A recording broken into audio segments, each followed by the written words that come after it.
Bismillahirrahmanirrahim. Assalamualaikum warahmatullahi wabarakatuh. Alhamdulillahirrahmanirrahim. Amma ba'du. Terima kasih Bapak Ibu Guru SDN 1 Karanganyar yang telah hadir di seminar kami, yaitu seminar penyebaran pemahaman dan penerapan pengalaman budaya positif. Di sini kami berkolaborasi antara dua calon guru penggerak dari SDN 1 Karanganyar. Sebelumnya kalau kata pepatah tidak ada nama kata saya juga. Jadi di sini kami akan memperkenalkan diri dulu. Saya Nadia Fauzia, calon guru penggerak angkatan 11 dari Kota Bandar Lampung, dan teman saya nama saya Ratu Indi Yunasaha, calon guru penggerak angkatan 11 Kota Bandar Lampung dari SDN Nusantara.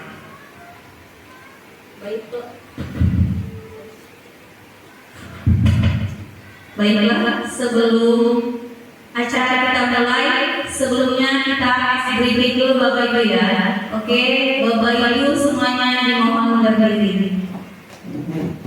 Berdirinya di sebelah mejanya masing-masing, yang bisa buat maju ke depan satu langkah bisa, mundur ke belakang satu langkah juga bisa.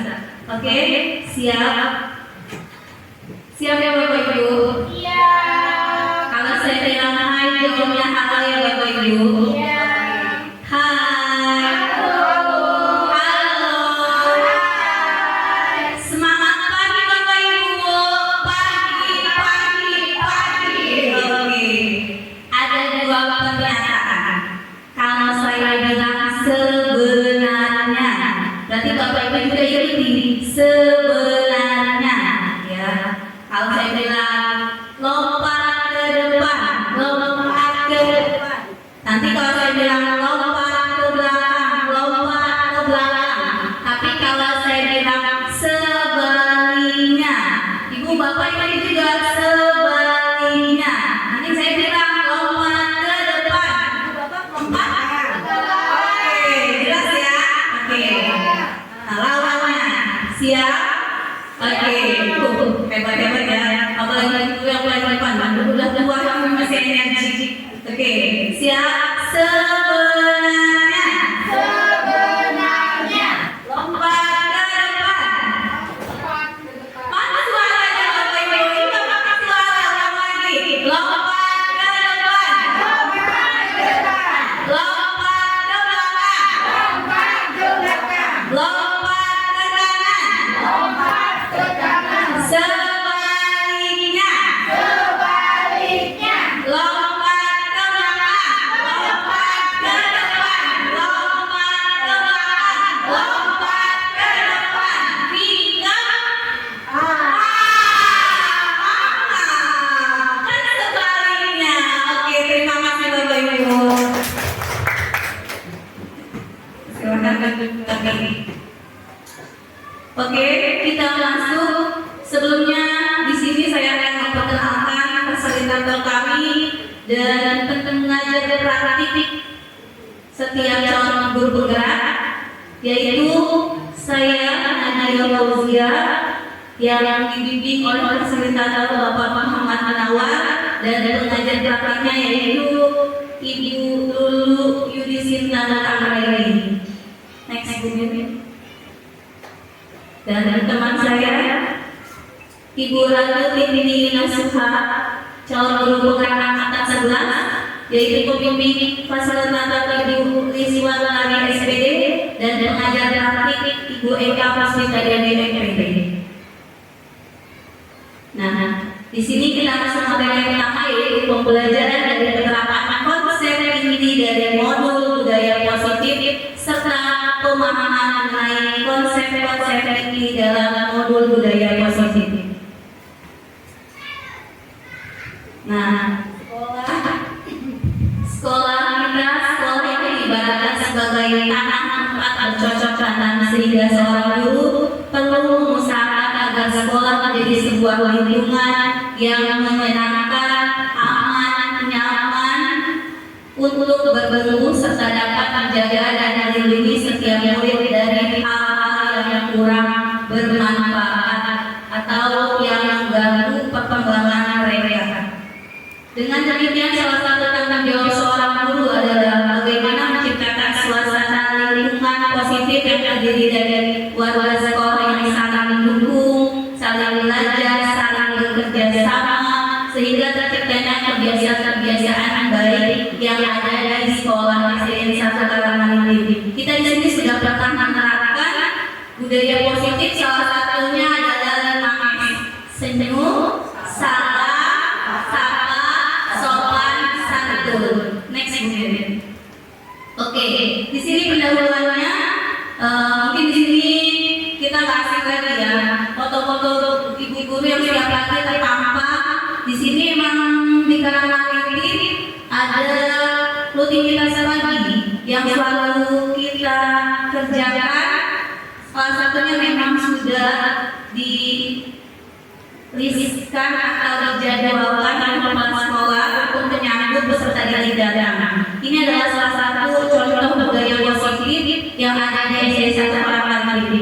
Dalam rangka menciptakan lingkungan positif, salah satu strategi yang perlu kita tinjau kembali adalah penerapan disiplin di sekolah kita. Apakah telah efektif? Apakah masih perlu ditinjau kembali? Apa sesungguhnya arti dari disiplin itu sendiri? Apa kaitannya dengan nilai-nilai kebaikan? Makna kata disiplin. Mungkin kita tahunya kalau disiplin itu peraturan yang harus saklek ya gitu. Tapi di sini dijelaskan makna kata disiplin. Ketika kita mendengar kata disiplin, apa yang terbayang pada benak kita? Apa yang terlintas di pikiran Anda? Banyak orang akan menghubungkan kata disiplin dengan tertib, teratur, kepatuhan pada peraturan. Kata disiplin juga sering dihubungkan dengan hukuman. Jadi kalau orang datang sekolah langsung dikasih hukuman, itu sebenarnya yang seperti itu kurang baik ya Bapak Ibu.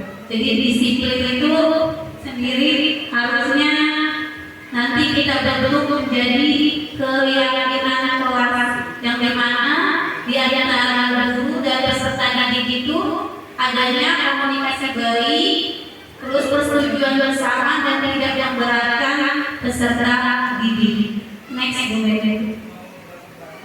Baiklah, ke konsep inti budaya positif. Hal ini akan disampaikan oleh teman saya yaitu Ibu Ratu Titi Yunasaka. Terima kasih waktu yang diberikan. Nah, sekarang kita masuk ke konsep budaya positif. Jadi ada kurang lebih 8 pembahasan yang akan kita bahas pada kesempatan ini. Yang pertama adalah perubahan paradigma belajar. Kemudian disiplin positif, nilai-nilai kebajikan, serta kebutuhan dasar manusia itu sendiri dan posisi kontrol guru. Dan ada motivasi perilaku manusia, keyakinan kelas, dan yang terakhir adalah segitiga restitusi. Boleh sekali. Nah, jadi pembelajaran dengan paradigma baru. Apa sih pembelajaran dengan paradigma baru?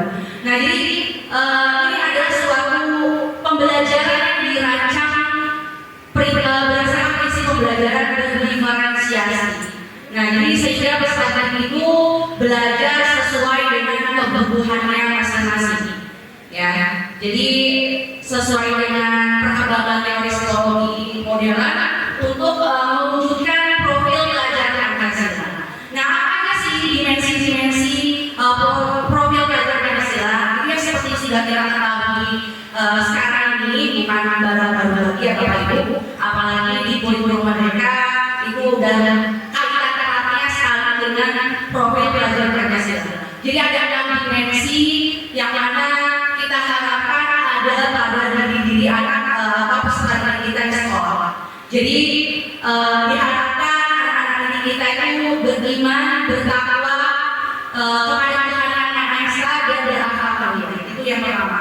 Nah, dimensi kedua adalah berkebudayaan global.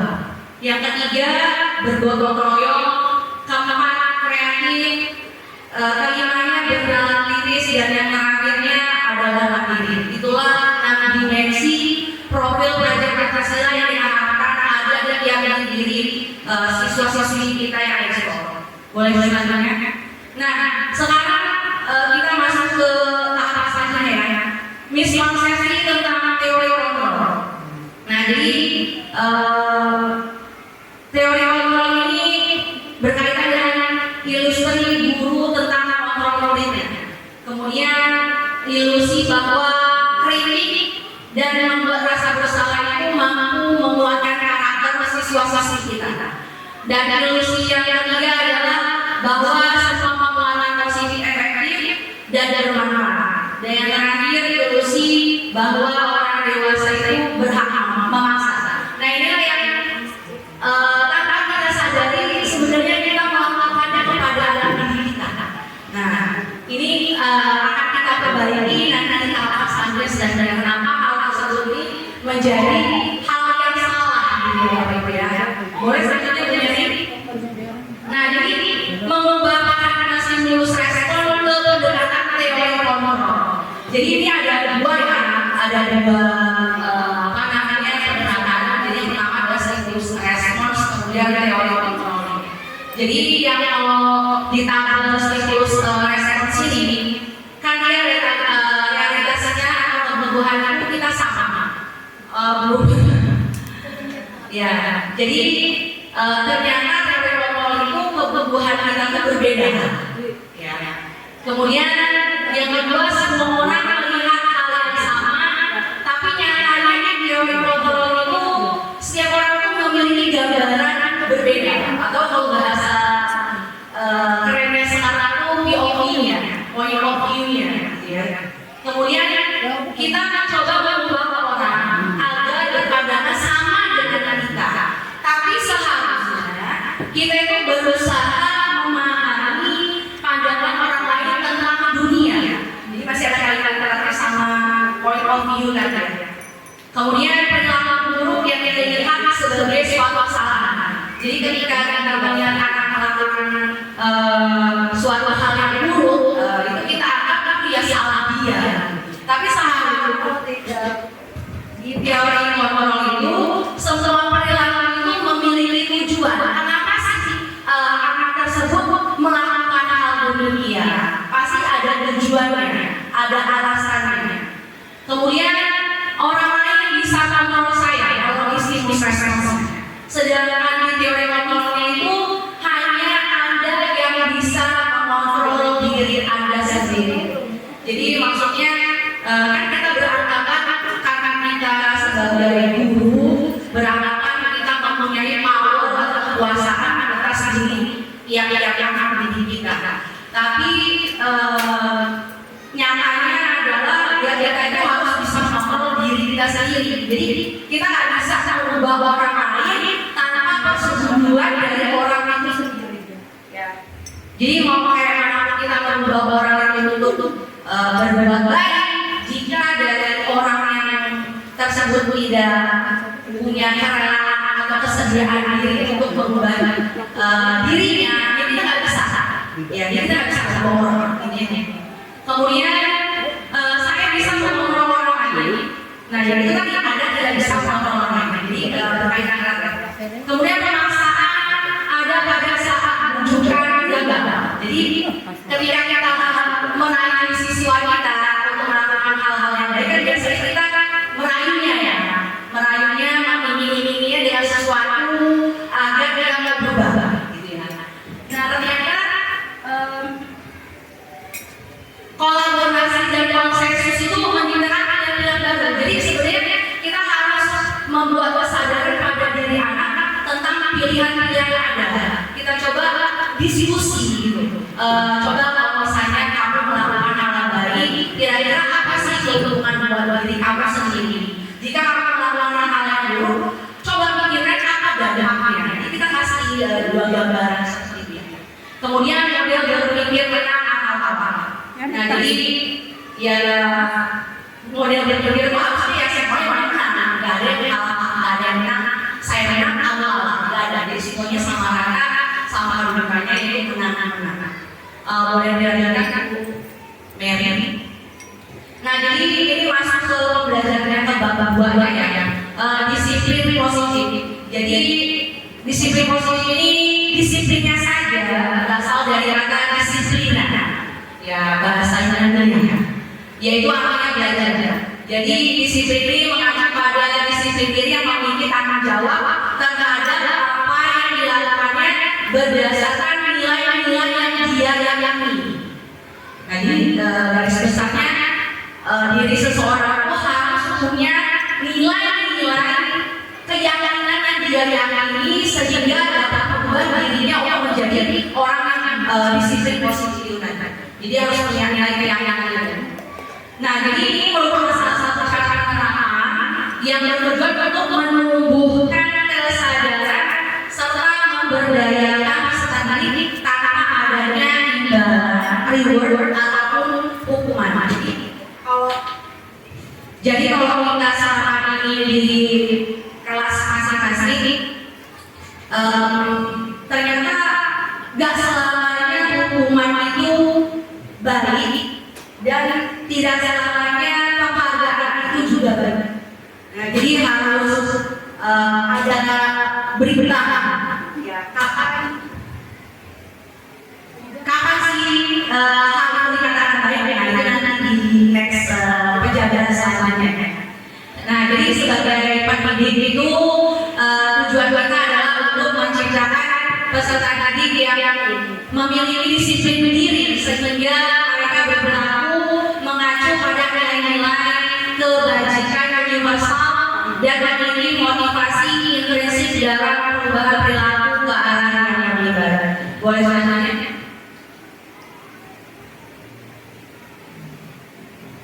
Nah, nilai-nilai kebajikan ini nanti akan disambung oleh rekan saya, Ibu Nadia yang menjelaskan.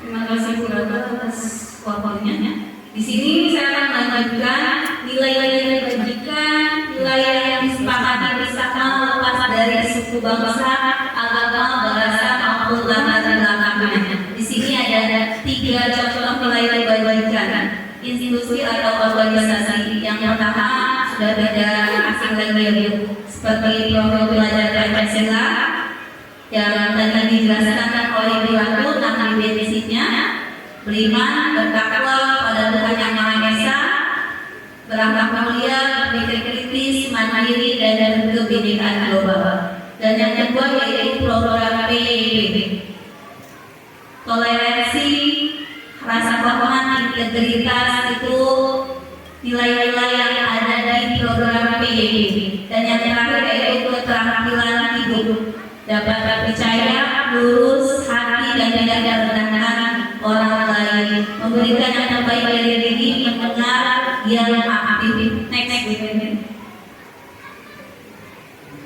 3 yaitu penjelasan tentang 3 yaitu kebutuhan dasar manusia. Apa sih yang kita butuhkan? Kebutuhan dasar manusia adalah segala sesuatu yang kita lakukan untuk mendapatkan apa yang kita inginkan.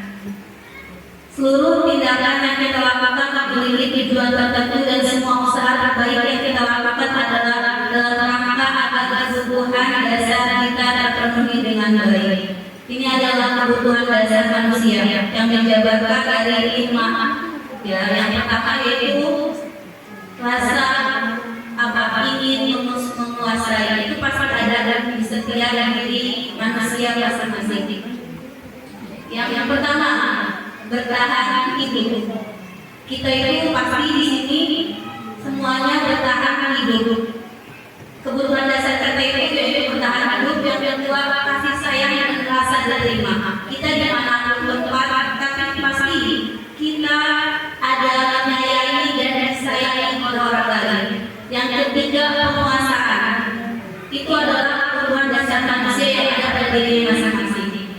Yang keempat yaitu kebebasan. Kita ingin merasa bebas, tidak ingin diatur, itu ada pasti. Ada kalanya kita merasa seperti itu.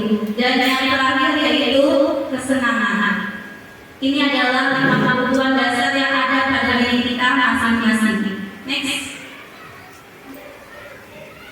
Ketika ada anak yang selalu meminta bekal makanan tentunya, diketahui ternyata anak tersebut melakukan karena orang tuanya tidak memberikan perkembangan untuknya, dengan demikian kebutuhan dasar yang berusaha dipenuhi oleh anak tersebut ialah bertahan hidup. Ini adalah contohnya Bapak Ibu. Jadi ketika ada anak yang nakal di kelas, kita itu tidak boleh sebagai pendidik kita itu menjaga langsung. Ih, kamu nakal. Pernahkah kita bertanya, kamu kenapa? Kenapa kamu melakukan hal itu? Ajak anak-anak itu berdiskusi dengan baik. Coba kita dengarkan penjelasan mereka. Kenapa dia? Contoh ini seperti ini ya. Tadi ada anak yang tidak membawa bekal makanannya. Kenapa? Dia selalu minta bekal makanannya. Ternyata dia melakukan itu karena dia lapar. Mungkin dia tidak membawa uang saku atau orang tuanya belum memberi. Kita intinya sebagai pendidik selalu berpositif tinggi. Yang kedua yaitu kasusnya yang terjadi di sekolah dasar, misalnya ketika seorang anak yang membuat masalah untuk mendapatkan perhatian dari rumah, guru maupun orang tuanya, maka kebutuhan dasar yang sedang dipenuhi oleh anak tersebut ialah kebutuhan akan rasa sayang atau rasa diterima. Nah, di sini apalagi kelas-kelas dasar kelas 1, 2, 3 itu kalau saya bilang peserta didik itu banyak yang cari Pak, kalau kelas 1 kelas 2 dia dididik bu ditanya-tanya kenapa? Pernahkah kita tahu gitu? Atau mereka di kelas nggak mau dia susah diomongin sama kita. Perlu kita tahu, perlu kita cari permasalahannya. Contoh di kelas 1A.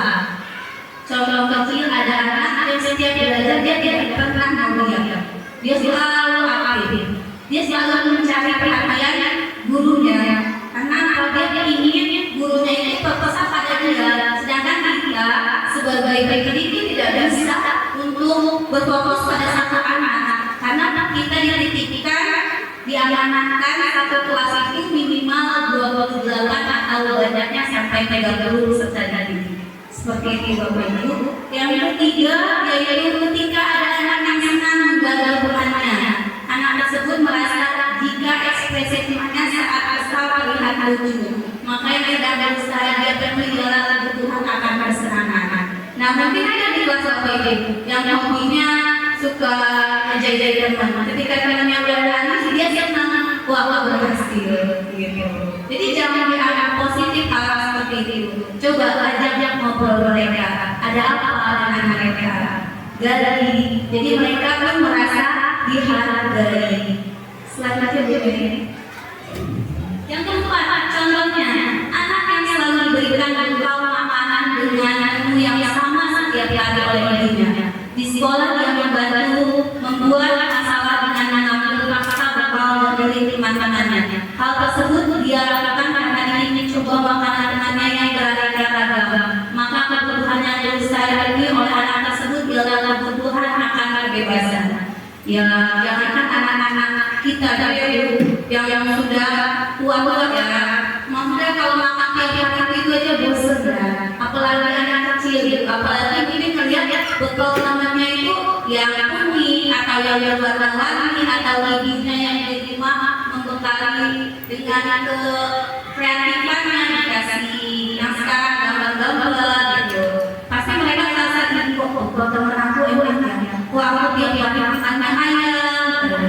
Kita perlu menanamkan pada diri mereka rasa syukur agar mereka ketika apa yang mereka bekali, apa yang mereka bawa dari rumah itu adalah penikmat yang dikasih atau nikmat yang diberikan Tuhan oleh keluarga kita dan kita kasih mereka pengertian. Semoga dengan pengertian itu mereka mengerti.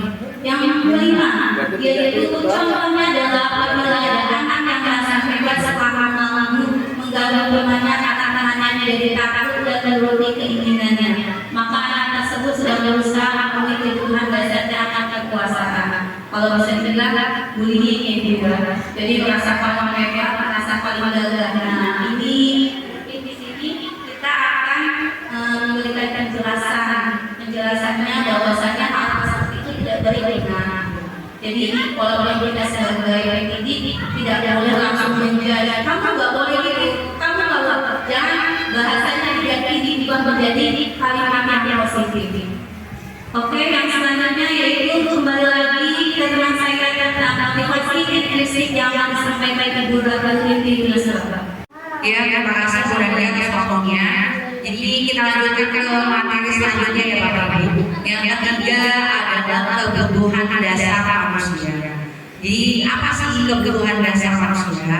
Jadi kebutuhan dasar manusia itu adalah segala sesuatu yang kita lakukan untuk mendapatkan apa yang kita inginkan. Nah, jadi seluruh tindakan yang kita lakukan itu memiliki suatu tujuan tertentu, dan semua usaha yang terbaik yang kita lakukan adalah dalam rangka agar kebutuhan dasar kita terpenuhi dengan baik. Jadi pada intinya adalah jika kita memiliki suatu kebutuhan, pastikan kita memiliki suatu tujuan yang kita capai agar apa yang kita inginkan tadi terpenuhi, gitu ya, Bapak ya. Boleh lanjut slide-nya Bu Nadia? Ya. Nah, jadi apa aja sih kebutuhan dasar manusia? Jadi di sini Bapak Ibu, ternyata ada 5 kebutuhan dasar manusia yang harus terpenuhi di mana setiap orang itu butuhkan, ya. Jadi apa saja 5 kebutuhan dasar itu? Yang pertama adalah bertahan hidup. Nah, kenapa bertahan hidup itu masuk ke dalam kebutuhan dasar manusia? Jadi jika seorang memerlukan makan, minum, tempat tinggal, itu kan memang sudah dasar kebutuhan primernya yang manusia, gitu ya. Jadi makanya bertahan hidup itu masuk ke dalam kebutuhan dasar yang paling utama dalam manusia. Nah, yang kedua adalah kebutuhan kasih sayang dan rasa diterima. Nah, jadi rasa diterima, berbagi, kerjasama, dipedulikan oleh orang lain, dihargai oleh orang lain. Kemudian kebutuhan dasar yang ketiga adalah penguasaan. Jadi yang masuk ke dalam kebutuhan dasar manusia dan penguasaan ini adalah harga diri, ya, keinginan untuk dianggap oleh orang lain dan memimpin serta berprestasi. Selanjutnya adalah kebebasan. Jadi kebebasan untuk mandiri, memilih pilihan, tidak ditentukan oleh orang lain, mampu mengendalikan diri sendiri tanpa ada interupsi ataupun aturan-aturan dari pihak lain. Ya, jadi itu maksudnya adalah kebutuhan dasar yang keempat, yaitu kebebasan. Nah, yang terakhir apa? Yang terakhir adalah kebutuhan dasar kesenangan. Jadi kita itu inginnya bermain, humor, tertawa, ya, dengan siapapun, interaksi dengan orang lain. Nah, jadi 5 kebutuhan dasar manusia ini nggak hanya ada di diri anak-anak kita saja, kita pun sebagai orang yang dewasa memiliki 5 kebutuhan dasar ini. Gitu ya Bapak Ibu. Boleh selanjutnya slide-nya. Ya, nah ini pengertian yang lebih dalam lagi mengenai 5 kebutuhan dasar manusia ya. Tadi kan yang pertama adalah kebutuhan dasar yaitu bertahan hidup. Nah, jadi contohnya ini kalau kasus di kelas kita pasti Bapak Ibu juga pernah mengalaminya, gitu ya. Jadi ketika ada anak yang selalu minta bekal makanan-makanan, nah itu diketahui ternyata anak tersebut itu melakukannya sebenarnya bukan melakukannya karena dia memang merasa benar-benar lapar, gitu ya. Jadi hal tersebut itu terjadi karena orang tuanya tidak memberikan bekal makanan untuknya. Nah, dengan demikian kebutuhan dasar yang berusaha dipenuhi oleh anak tersebut adalah kebutuhan bertahan hidup. Jadi kalau misalnya Misalnya anak-anak yang di kelas di rendah ya, kelas-kelas di apa namanya di fase A, B atau C itu biasanya mereka kan ada suka rebutan ambil makanan punya temennya gitu ya. Jadi temennya lagi asik-asik makan, tiba-tiba dicoel gitu ya, apa namanya bekalnya gitu. Nah ternyata itu tadi anak itu ada kebutuhan dasar bertahan hidupnya yang belum terpenuhi, belum tercukupi, sehingga dia mengganggu orang lain agar kebutuhan dasarnya itu tadi terpenuhi. Nah kemudian kasus lainnya adalah yang terjadi di sekolah dasar ya, sekolah SD itu ketika seseorang yang membuat masalah untuk mendapatkan perhatian dari temannya, dari guru atau dari orang tuanya. Nah itu kalau mereka suka agak resek gitu ya, dikit-dikit coel temannya, dikit-dikit pukul temannya, jadi kan mengganggu sekali gitu ya. Itu ada kebutuhan dasar yang belum terpenuhi oleh dari anak itu sendiri gitu ya. Apa sih? Ternyata itu salah satu kebutuhan dasar manusia, rasa ingin diterima atau rasa kasih sayang yang belum terpenuhi di dalam diri anak tersebut. Nah kemudian ada kasus lagi Bapak Ibu, ketika ada anak yang senang mengganggu temannya, anak tersebut merasa jika ekspresi temannya yang saat kesal terlihat lucu sama dia. Jadi pada saat dia berbuat jahil, mukul-mukul temannya, kan dia ketawa-tawa gitu ya. Nah itu dia senang sekali jika temannya itu ekspresi itu marah. Nah itu ternyata ditelik, ternyata ada kebutuhan dasar yang berusaha yang penuhi, yaitu kebutuhan tentang akan kesenangan. Selanjutnya, nah kemudian ada anak yang selalu diberikan bekal makanan yang menu setiap harinya itu sama oleh si ibu ya. Nah di sekolah itu dia membuat masalah dengan mengambil paksa bekal milik temannya. Nah hal tersebut dia lakukan karena ingin mencoba makanan temannya yang beraneka ragam. Maka kebutuhan dasar yang harus dipenuhi oleh anak tersebut adalah kebutuhan akan kebebasan. Jadi dia juga istilahnya pengen punya variasi makanan lain gitu ya. Jadi mungkin dia merasa bosan dengan yang tertentu saja yang dibuat orang tuanya, sehingga dia ingin mempunyai pilihan-pilihan yang lain gitu ya, ingin dia coba gitu.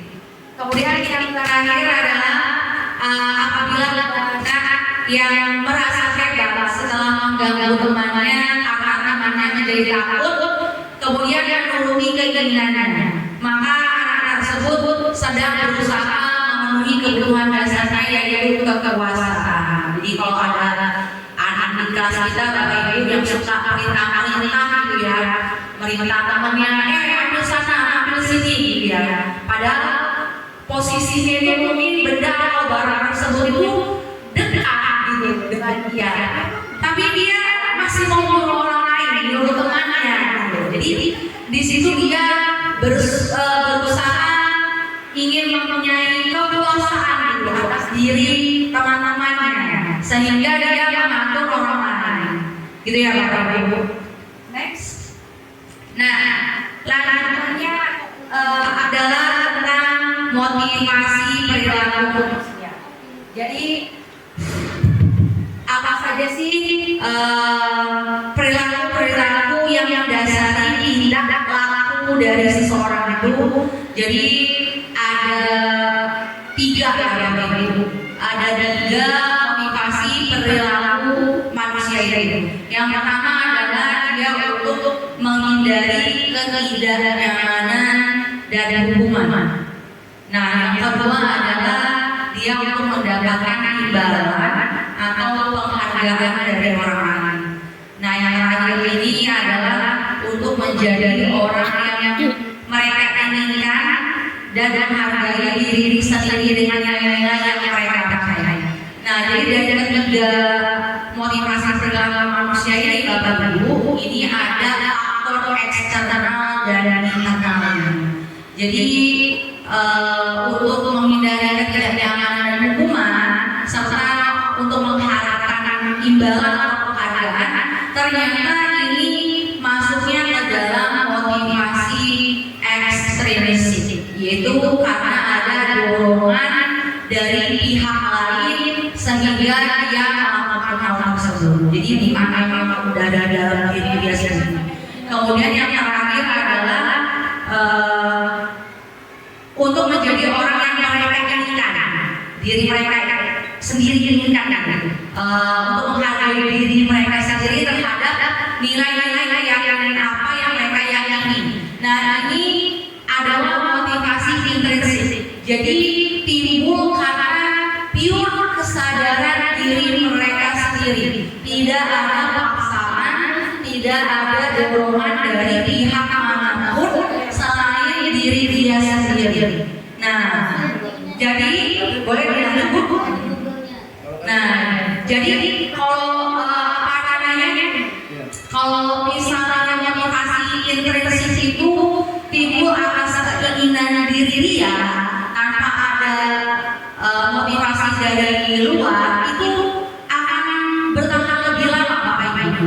Ya, kalau misalnya tadi di awal karena menghindari ketidaknyamanan atau karena hukuman, kemudian karena mengharapkan penghargaan atau karena ingin mendapatkan suatu hadiah atau reward, itu tidak bersifat panjang, tidak bersifat long lasting, dia hanya sementara. Nah, ini didukung oleh penghargaan. Apa sih maksudnya? Jadi bahwa penghargaan berlaku sama dengan hukuman. Jadi level status antara penghargaan dan hukuman itu sama Bapak ya. Nah, dalam arti meminta atau membujuk seseorang melakukan sesuatu untuk memenuhi suatu tujuan tertentu dari orang lain yang meminta atau membujuknya. Nah, dorongan eksternal dan dorongan eksternal ini akan ada beberapa faktor yang menyebabkan mereka ini menjadi ketergantungan. Ya, nah, menurut Elifon, ya, dalam penelitian beliau itu ada beberapa dampak jika kita melakukan penghukuman ataupun penghargaan kepada anak secara berkesinambungan atau secara terus-menerus. Nah, salah satu dampaknya adalah pengaruhnya jangka pendek dan jangka panjang. Jadi itu tergantung dari situasi dan kondisi. Jadi kalau misalnya kita konsisten dalam memberikan penghargaan atau hukuman itu tadi, ya itu nanti bisa berjalan akan panjang waktunya ya. Tapi kalau misalnya kita stop hanya di situ saja, jadi penghargaan itu tadi ya sifatnya nanti akan jangka pendek. Jadi ketika kita tidak memberikan penghargaan atau reward kepada anak, ya sudah, anak tidak akan melakukan hal-hal yang sesuai dengan nilai-nilai yang kita inginkan ada pada anak tersebut, gitu ya. Jadi panjang pendeknya jangka ini tergantung kita sebagai pendidik. Kalau kita pengen terus-terusan ya dia bakal terus. Tapi kalau misalnya kita hanya untuk sekali atau dua kali melakukan hukuman atau penghargaan, ya udah sampai di situ saja. Amin ya Ibu ya. Kemudian dampak selanjutnya menurut Elifon ini adalah penghargaan menghukum. Jadi penghargaan itu sebenarnya menghukum gitu ya. Kemudian penghargaan ini mengurangi ketepatan. Penghargaan juga tidak efektif. Kemudian penghargaan ini juga merusak hukum. Boleh jadi selanjutnya. Nah, kemudian penghargaan ini merusak kualitas penghargaan ini, menurunkan kuantitas.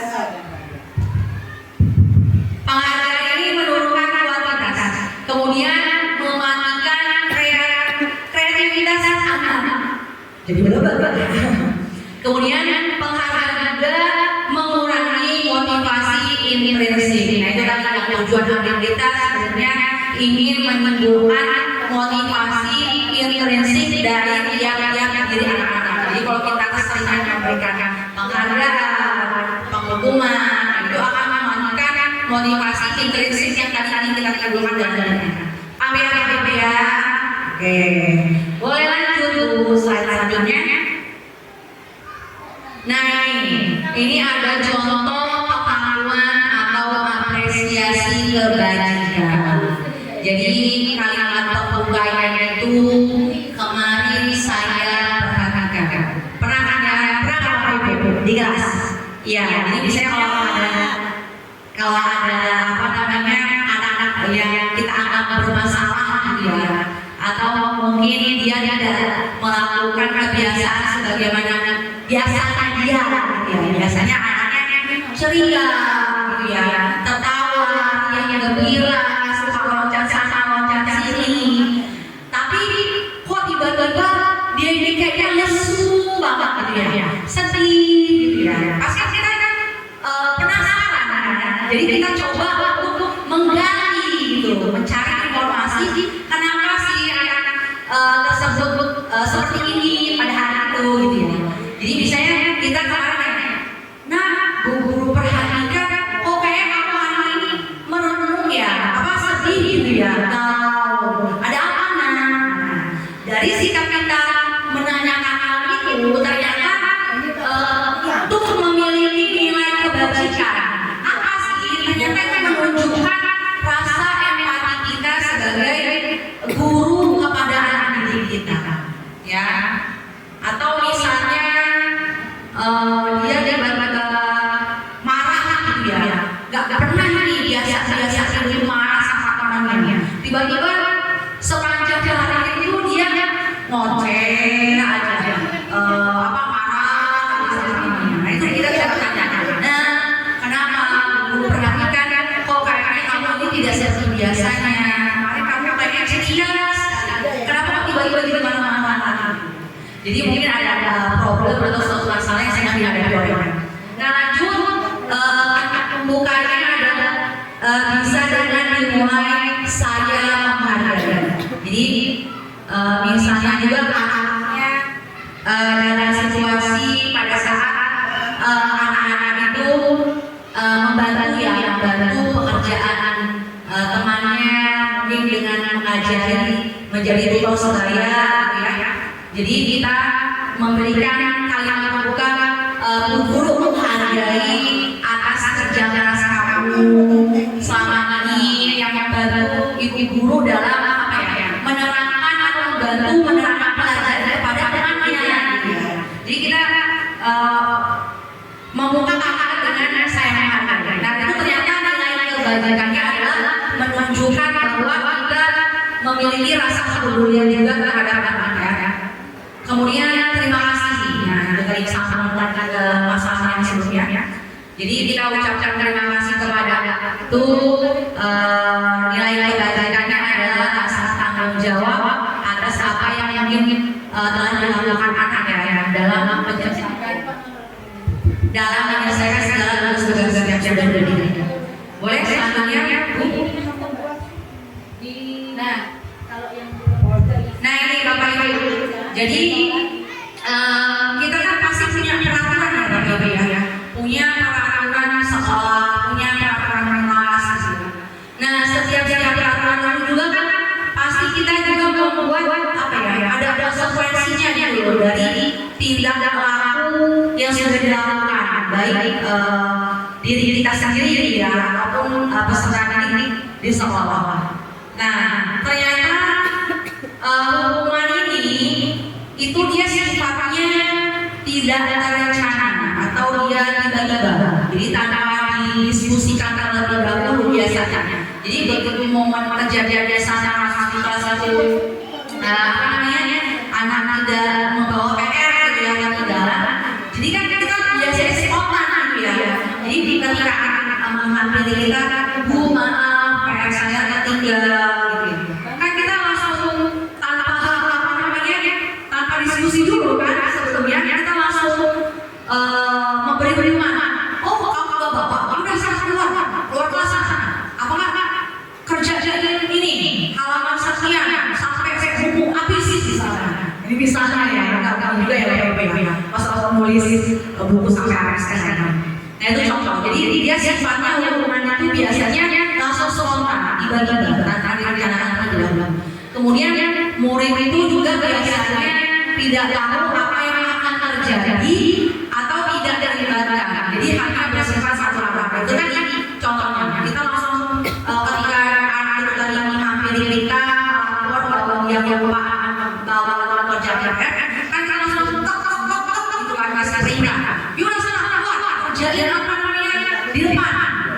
Jangan ada langsung kita suruh keluar siswa tersebut. Nah jadi kan anak-anak nggak tahu ya. Anak-anak nggak tahu ya, maksudnya apa yang akan terjadi ketika saya mencoba jujur kepada guru, ketika saya tidak jawab. Anak-anak nggak tahu situasi dan kondisinya kalau dia bakal disuruh keluar kelas, suruh kerjain atau misalnya suruh bersih WC gitu ya, tiba-tiba hukumannya. Jadi anak-anak nggak tahu sama sekali. Jadi hanya kita saja yang tahu. Makanya ini yang kata-kata tadi bersifat satu arah. Kemudian biasanya hukuman ini juga sifatnya berupa fisik dan psikis. Jadi fisik ini adalah kayak cubitan, jeweran, ya kepada anak. Kemudian kalau psikisnya itu dia biasanya ucapan-ucapan verbal kita yang tak sadar dan mendadak menghina, mengucilkan peserta didik itu sendiri. Amin ya.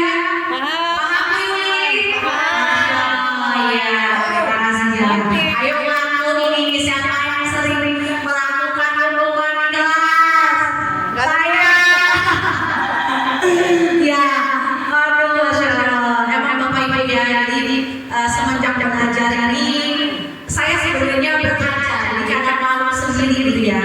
Ternyata materi-materi di modul 1.4 pada saat kami pembelajaran di Rungkol itu di kantor fasilitator malu sebenarnya Bapak Ibu. Jadi tanpa disadari saya pernah melakukan hal tersebut kepada anak-anak. Jadi kami kabarnya ya Allah ada rasa bersalah juga ya.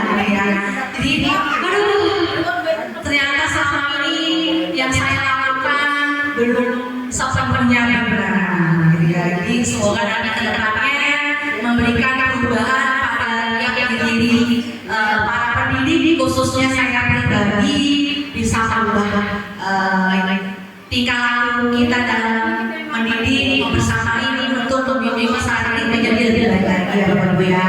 Amin. Ya. Lanjut konsekuensi.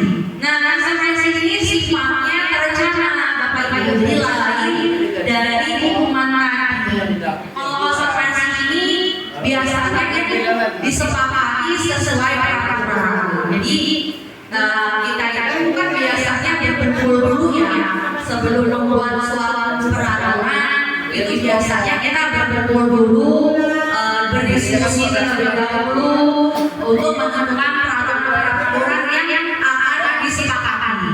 Ya, jadi kalau di kelas itu kan kita membuat peraturan kelas ya Bapak Ibu ya sama anak-anak di kelas. Nah, jadi kan kita mendiskusikan ada sih apa namanya konsekuensinya dari peraturan yang sudah kita tetapkan secara bersama. Misalnya kalau udah buat PR contoh ya bukan benar.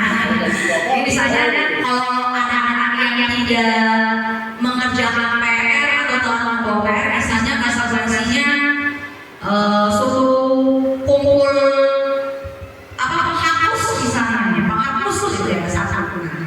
Jadi nanti tiba saat dia nggak mengerjakan PR yang membawa PR, dia harus boleh penghapus menghapus sesuai dengan kesepakatannya tadi akibat konsekuensi dia tidak lalai terhadap tugas.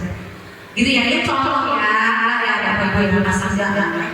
Kemudian murid tetap dibuat tidak nyaman. Jadi dari konsekuensi itu pun meskipun dia bersifat tidak satu arah seperti hukuman tadi, dia dua arah. Kita mengajak diskusi anak, tapi tetap Bapak Ibu itu posisinya tetap merugikan salah satu pihak. Ya, jadi pihak yang melanggar itu sudah pasti akan merasakan dampak atau kerugiannya. Nah, jadi apalagi kita di satuan pendidikan di kelas khususnya sudah pasti yang jadi tidak merasa tidak nyaman pasti lagi-lagi adalah siswa kita, gitu ya. Kemudian sikap guru selalu memonitor muridnya. Tadi kan karena kita udah tahu nih peraturannya apa, konsekuensinya apa, ya. Jadi kita jadi tukang pantau gitu. Udah apa namanya?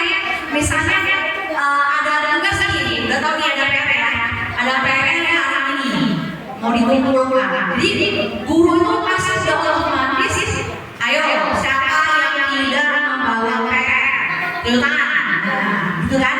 Pasti kan langsung muncul gitu ucapan kata. Jadi secara tidak langsung kita itu sudah menjadi pemantau. Jadi tim selalu memonitor siswa. Ini siapa? Ayo siapa yang bawa, siapa yang mengerjain, siapa yang sesat. Nah itu saling ada. Iya. Jadi tanpa kita sadari memang kita menjadi pemantau, monitor setiap tingkah laku anak-anaknya, siap-siap menghukum apa yang menjadi permasalahan mereka, kesalahan mereka, gitu ya. Nah, kemudian kalau restitusi ini proses menciptakan kondisi bagi murid untuk memperbaiki kesalahannya. Kemudian proses kolaborasi yang mengajarkan murid untuk mencari solusi sendiri. Nah, jadi restitusi ini yang diharapkan nanti kita sebagai pendidik bisa menghadirkan, gitu ya. Jika terjadi permasalahan di siswa kelas, gitu loh Bapak Ibu. Jadi apa namanya ini berkaitan nanti dengan 5 posisi kontrol yang nanti kita bahas lagi sama. Ya, masih panjang kita ini ya. Nah, boleh next selanjutnya. Nah, tapi sebelum masuk ke posisi kontrol ini ada kita mau jawab bersama-sama ya, ya. Ini ada contoh hukuman dan konsekuensi. Jadi ini termasuk hukuman atau konsekuensi sih Bapak Ibu. Karena misalnya kita menyuruh anak mencatat 100 kali. Ya, menyuruh maaf ya, ini memang sosnya atau masalah.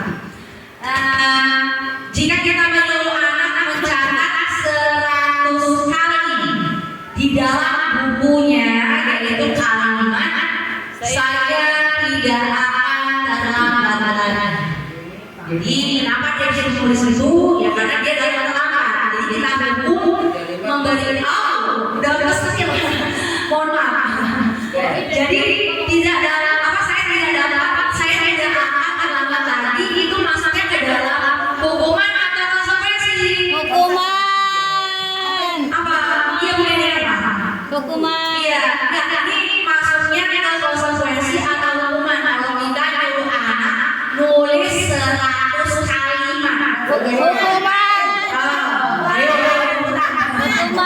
hukuman apa sih? Hukuman. Ya, ada tim konsekuensi, ada tim hukuman. Nanti ya jawabannya ya, nanti di akhir ada kunci jawabannya.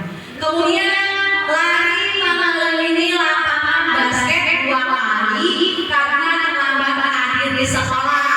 Ayo. Hukuman. Apa? Hukuman. Apa konsekuensi?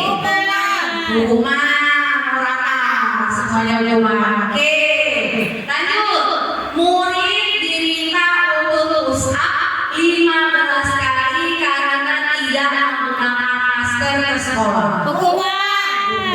beri bakti yang suruh pusat 15 kali. Gurunya aja belum tentu bisa.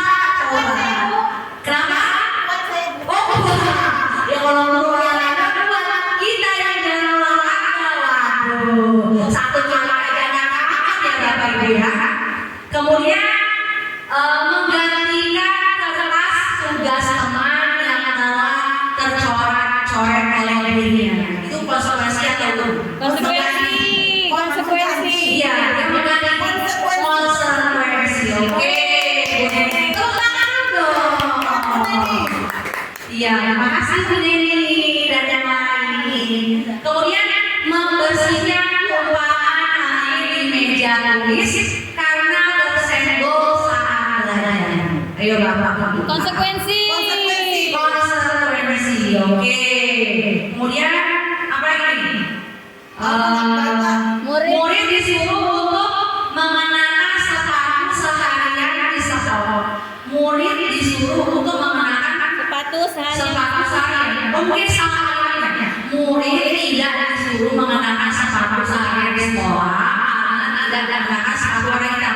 Jadi maksudnya gini, kan peraturannya harus pakai nih. Anaknya alem gitu ya, pakai warna putih. Jadi disuruh copot, nyeker gitu ya.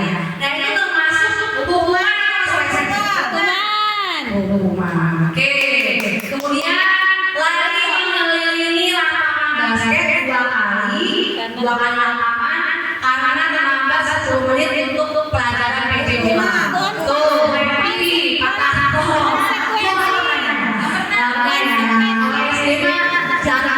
Jarang-jarang, nggak pernah. Mungkin kalau di instansi yang lebih tinggi tingkatannya mungkin ada halnya. Jadi mungkin pernah hal ini. Nah itu maksudnya Konsekuensi. konsekuensi atau kemana? Lari lapangan. Konsekuensi. Lari lapangan 2 kali karena dia telat datangnya ke pelajaran PJJ. Pelajaran PJOK. Konsekuensi. Iya, apa? Konsekuensi. Oke. Konsekuensi. Oke. Jadi kita uji ya jawabannya. Jawabannya. Benar. Ya. Jadi yang pertama itu benar ya Bapak Ibu, menyuruh anak menulis 100 kalimat saya tidak akan berhenti sampai 100 kalimat habis satu buku. Nah itu juga maksudnya adalah hukuman karena bersifatnya satu arah gitu ya. Anak tidak diajak diskusi tapi langsung dikasih hukuman oleh gurunya. Nah itu maksudnya ya. Jadi satu arah. Kemudian hari mengelilingi lapangan juga dia maksudnya dalam hukuman. Kemudian push up 15 kali itu juga hukuman dan mengganti. Jadi poinnya adalah mengganti, misalnya anak merusak barang temannya. Nah ini tadi contoh kasusnya adalah dia mencoret buku temannya, itu maksudnya adalah konsekuensi. Jadi dia ada yang harus dia ganti, ya. Harus ada hal yang dia pertanggungjawabkan gitu. Kemudian juga sama menumpahkan air karena tidak sengaja tersenggol. Jadi kalau misalnya dia numpahin, ya harus diberesin, dibersihin, jangan cuma dipotong aja gitu ya. Jadi itu adalah bentuk konsekuensinya. Kalau kamu berbuat, ya kamu harus berbagi, kamu jawab gitu. Kemudian tidak memakai sepatu seharian karena tidak memakai warna kita sepatunya. Itu juga termasuk dalam hukum. Nah yang terakhir adalah mengelilingi lapangan basket karena dia telat gitu ya, mungkin kelamaan kali dia jalannya. Nah itu maksudnya adalah konsekuensi. Paham ya Bapak Ibu ya, untuk membedakan mana antara hukuman dan konsekuensi. Lanjut, nah ini ada perbedaan. Kalau yang tadi masih ada bingung, apa namanya? Yuk. Lanjut ya. Jadi apa sih perbedaan hukuman dan konsekuensi? Jadi mungkin kalau tadi kasih berapa pasti ada agak bingung gitu ya. Nah, jadi ini perbedaannya. Kalau hukuman itu dia sesuatu yang menyakitkan harus terjadi. Kemudian kalau konsekuensi itu sesuatu harus terjadi. Ya. Masih bingung ya? Nanti apa ya? Kemudian membuat anak salah. baik fisik maupun psikisnya. Psikis itu ya hati atau perasaan tadi. Untuk jangka waktu yang lama. Sedangkan untuk konsekuensinya dia membuat anak merasa tidak nyaman dalam jangka waktu yang relatif singkat atau pendek. Jadi sifatnya itu nggak permanen ya. Kemudian anak membenci kedisiplinan. Kalau konsekuensi itu anak jadi menghargai kedisiplinan. Kemudian hukuman itu sifatnya paksaan, tapi kalau konsekuensi itu stimulus tanggapan. Nah, sedangkan hukuman ini mendorong anak menyakiti diri sendiri, tapi kalau konsekuensi mendorong anak agar mudah menyesuaikan diri. Kemudian konsep diri yang buruk ya kalau di hukuman itu, tapi kalau di konsekuensinya dia konsep diri. Kemudian anak belajar untuk menyembunyikan kesalahan, tapi kalau konsekuensi anak belajar untuk mematuhi peraturan. Dan hukuman juga itu dapat menyebabkan anak atau timbul rasa marah, rasa bersalah, ya, dipermalukan, merasa tidak dihargai oleh orang lain. Tapi kalau konsekuensi itu dia kehilangan hak, gitu ya. Kemudian dibuat tidak nyaman dan diasingkan untuk sementara. Nah itu ada beberapa perbedaan hukuman dan konsekuensi. Selanjutnya adalah tentang 5 posisi kontrol. Nah 5 posisi kontrol ini Bapak Ibu sebelumnya nanti akan dilanjutkan oleh rekan saya. Jadi yang perlu Bapak Ibu ketahui adalah ada 5 posisi kontrol guru. Nah ini yang pertama adalah dia sebagai penghubung. Kedua, dia pembuat rasa bersalah. Ketiga, sebagai pemantau atau pemonitor, gitu ya biasanya. Kemudian guru sebagai teman, dan yang kelima adalah manajer. Nah dari 5 posisi kontrol guru ini Bapak Ibu diharapkan yang terakhir ini yang dimiliki oleh tiap-tiap diri kita, gitu ya. Bagaimana kita menjadi manajer bagi anak ketika mengalami suatu permasalahan atau persoalan kasus yang terjadi pada anak dalam kelas, gitu ya Bapak Ibu ya. Nah selebihnya akan diterangkan 5 posisi kontrol ini oleh rekan saya Ibu Nadia Wawos. Kepada Bu Nadia silakan.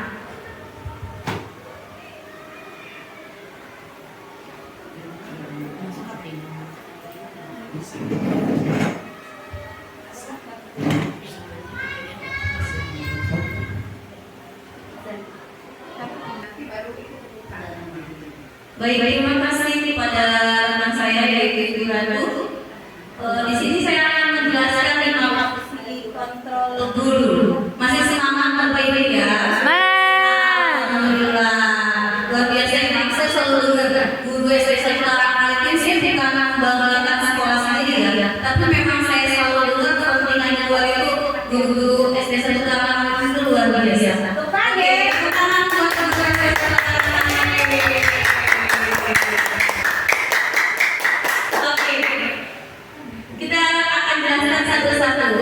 Di mana sih posisi kita? Saya ketika belajar, dan cerita sedikit ya Bapak Ibu.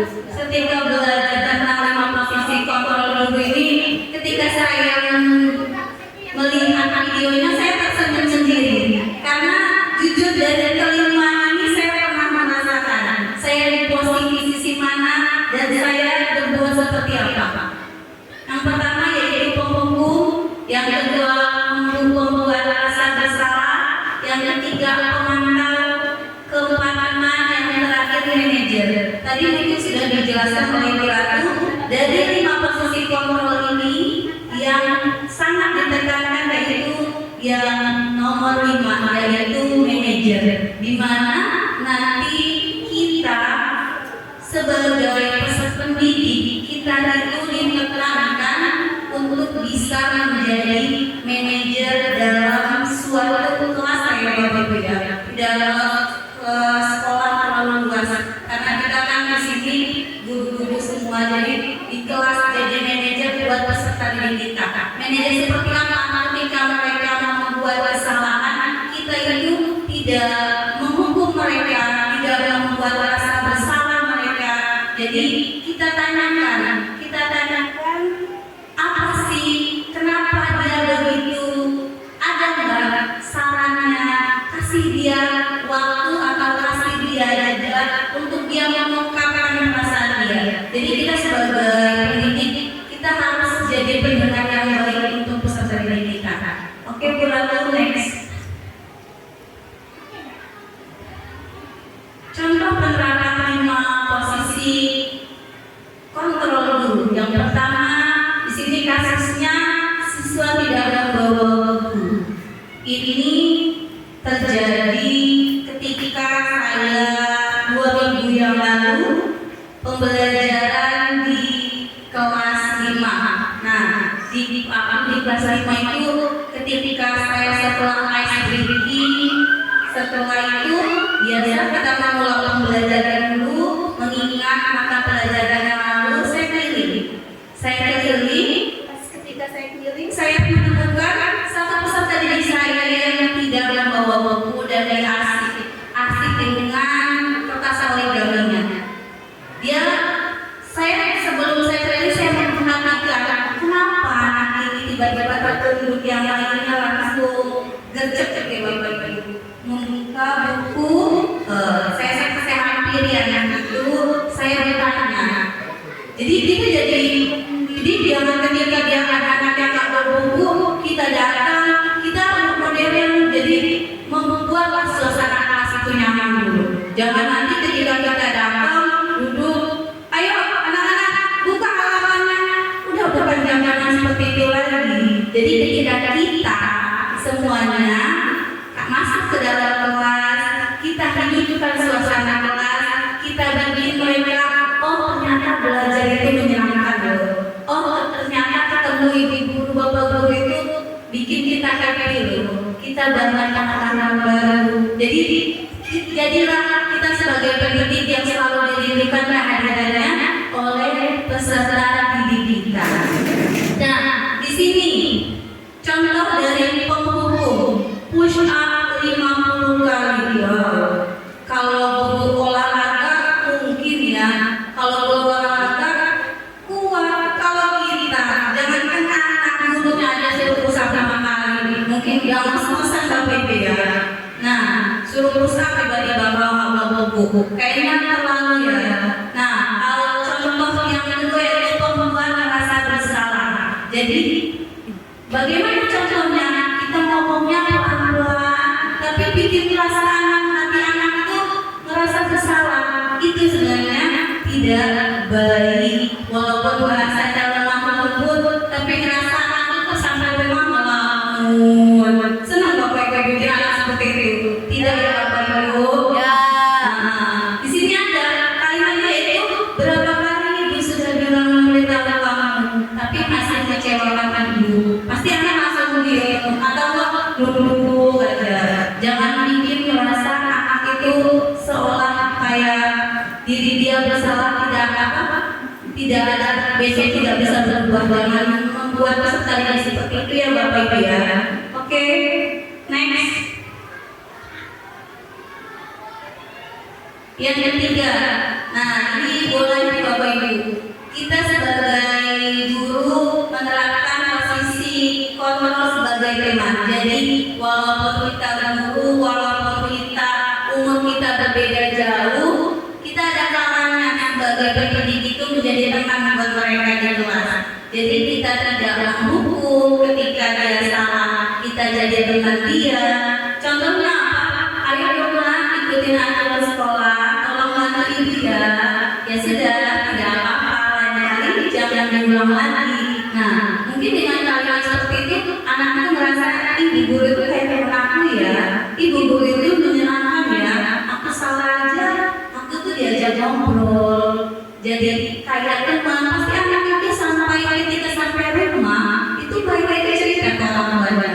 Ma, tadi aku tuh salah loh gak bawa buku, tapi semua buku aku gak dimarahin, malah aku diajak ngobrol, Bu Guru malah ngasih saran yang baik, ikutin ya gitu. Pasti senang, pasti kita pernah, saya yakin Bapak Ibu di sini pernah melakukan 5 posisi ini semua. Nah, yang keempat yaitu pemantau. Nah, ketika anak-anak yang gak bawa buku, tiba-tiba kalau lu katakan sudah beli peraturan kelas besok kamu anak ini gak bawa buku bayar 2.000. Seremnya Bapak Ibu ya, uang 2.000 anak yang mungkin samanya 2.000 suruh bayar, terus dia nggak jajan, kasihan ya sih Bapak Ibu.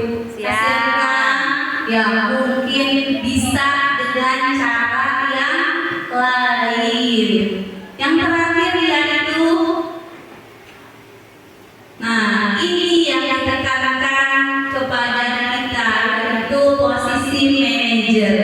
Kita tanya, apa yang kamu tahu kesalahanmu?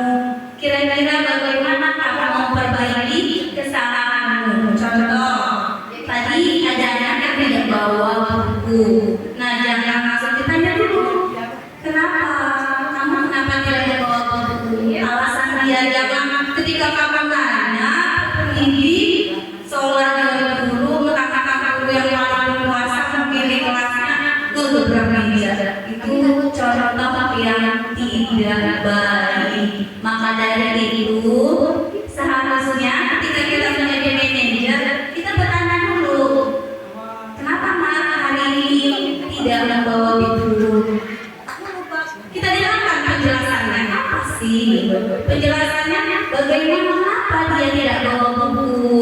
Oh, alasannya mungkin dia semalam tidur malam. Kenapa Mak tidur malam? Pasti ada alasannya. Bu, aku main game. Tanya lagi, ajak mereka berdiskusi, dibikin mereka merasa nyaman. Dari kenyamanan, dari mereka merasa dihargai, mungkin nanti pertemuan selanjutnya mereka selalu teringat dan tidak akan mengulang lagi.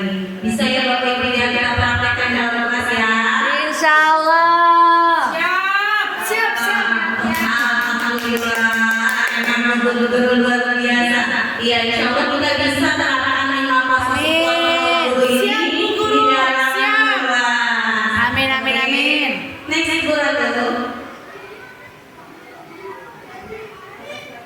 Posisi kontrol apakah aku? Yuk kita jawab bareng-bareng. Dari 5 tadi saya ulang ya. Yang pertama pemantau, yang kedua penghukum, yang ketiga teman, yang keempat Membuat rasa bersalah. membuat rasa bersalah, yang kelima Manajer. Oke. Saya kecewa sekali dengan kamu. Posisi kontrol yang mana Bapak Ibu? Apa ya? Tadi apa sih? Ini teman. Apa dia? Terus teman. merasa bersalah, manajer, Apa lagi tadi ya? Oh, ini kalau saya kecewa itu apa ya tadi? Membuat rasa bersalah ya? ya saya kecewa sekali dengan kamu membuat merasa Membuat rasa bersalah. Sama sekali. Next Guru. Kamu tidak dapat melakukannya. Posisi apa ini? Membuat rasa bersalah nggak sih? Bukan. Kamu tidak dapat melakukannya. Apa ya? Ayo Apa tadi? Mbak. Apa tadi poinnya? Ayo. Kamu tidak benar melakukannya itu apa ya? Pemantau nggak sih? Pemantau bukan? Iya betul. Poinnya benar pemantau. Selanjutnya, apa rencanamu untuk menyelesaikan masalah ini? Apa ini? Manajer, Bu. Iya manajer betul. Maka kita bertanya dulu kepada anak, bikin mereka menjawab, jangan kasih jeda mereka untuk menjawab pertanyaan kita, jangan kita seolah memahami. Selanjutnya, ayolah lakukan demi Bapak Ibu ya. Ini sebagai teman. Ini guru sebagai teman. Next guru. Nah, keyakinan kelas apa sih bedanya peraturan dengan keyakinan kelas? Mengapa keyakinan kelas dan bukan peraturan kelas? Ada yang tahu nggak Bapak Ibu kenapa apa bedanya peraturan dan keyakinan kelas? Ada yang tahu? Bukannya sama aja ya antara keyakinan sama peraturan? Bukannya sama ya? Aduh, nggak tahu ya. Apa ya? Oh, oke, baiklah. Saya akan menjelaskan ke sini. Kita sharing Bapak Ibu ya. Jadi, kalau peraturan kelas itu peraturan yang dimana dibuat oleh wali kelasnya tanpa kesepakatan peserta didik di satu kelas itu. Kan di sini sekolahnya sekolah besar, jadi mungkin peserta didiknya satu kelas itu bisa sampai 30 ya. Jadi kalau peraturan itu lebih ke sama, jadi wali kelasnya yang membuat peraturan itu, bukan peserta didik tidak tahu. Misalkan besok yang terlambat tidak boleh masuk kelas, peraturan kelas contohnya seperti itu. Siap, Bu. Oke, tapi kalau keyakinan kelas, kalau keyakinan kelas, pembentukan keyakinan kelas salah satunya bagaimana sih yang bersifat abstrak? Yang pertama, yang kedua berupa pernyataan universal, yang ketiga dibuat dalam pernyataan positif, yang keempat sedikit saja agar mudah diingat. Maksudnya kalimatnya ya Bapak Ibu, jangan kata tidak boleh datang ke kelas terlambat. Hukumannya adalah membersihkan kamar mandi. Itu kayaknya kalimatnya panjang sekali. Harusnya bikin kalimat yang sedikit saja tapi mudah diingat. Contoh, misalkan ada anak yang tidak dikeret salah satunya. Contoh di situ, bikin keyakinan kelasnya apa? Gotong royong. Gotong royong itu buat salah satunya yang membersihkan kelas. Ketika dia terlambat datang ke sekolah, berarti dia tidak disiplin. Disiplin apa? Disiplin waktu. Jadi bikin kalimatnya yang sesimpel mungkin tapi mudah diingat oleh peserta didik. Itu cara membuat keyakinan kelas beda dengan peraturan kelas Bapak Ibu ya. Sampai sini ngerti Bapak Ibu? Oh, jadi Oke. nanti dulu ya. Jadi intinya tuh kalau apa namanya keyakinan kelas itu dia padat, singkat padat gitu ya. Ya. Singkat Jadi padat kalau- jelas. Jadi kalau membuat keyakinan kelas bukan berawal dari peraturan sekolah. Peraturan sekolah yang ada di sekolah kita masing-masing. Setelah itu kita konsultasikan kepada sekolah dan kita bikin keyakinan kelas dan menggunakan bahasanya yang singkat, padat, tepat, tidak bertele-tele. Seperti itu. Jadi tidak menggunakan ini juga ya Bu ya. Apa namanya? Kata-kata negatif ya, harus Nah. kata-kata positif ya. Nah, betul. Jadi Betul. kalau peraturan itu kan misalnya dilarang, nah ada kata dilarangnya, atau misalnya tidak, jangan gitu ya Bu ya. Iya, jadi gunakan semua itu menggunakan kata-kata yang positif. Jangan dilarang makan di kelas. Harusnya berarti di situ apa maksudnya? Harusnya apa? Menjaga kebersihan. Jadi sudah masuk ke kata yang singkat, padat saja. Tidak usah bertele-tele. Oke, next. Nah, di sini kita membuat peraturan ini di sebelah kanan saya ada kalimat peraturan dan nanti kita ubah menjadi keyakinan kelas. Contohnya peraturan. Yang pertama yaitu selalu kembalikan buku ke tempatnya. Kalimat yang positifnya keyakinan kelas yaitu Tanggung jawab. bertanggung jawab. Iya, karena dengan adanya rasa tanggung jawab itu kita kembalikan buku itu sama saja sudah apa mengikuti keyakinan kelas. Kalau ini kan kayaknya kalimatnya berbeda Bapak Ibu. Selalu kembalikan buku ke tempatnya. Coba tanamkan kepada peserta didik kita rasa tanggung jawab di kelas kita masing-masing. Tanggung jawab dalam apa aja? Kalau naruh buku saja saat mau masuk kelas kita sudah menaruh sepatu di atas sepatu itu kan namanya rasa tanggung jawab. Setelah makan sudah tahu ada rasa tanggung jawab, berarti membuangnya di kotak sampah seperti itu. Kalimat yang kedua yaitu dilarang mengganggu orang lain. Berarti keyakinan pasar seperti apa Bapak Ibu?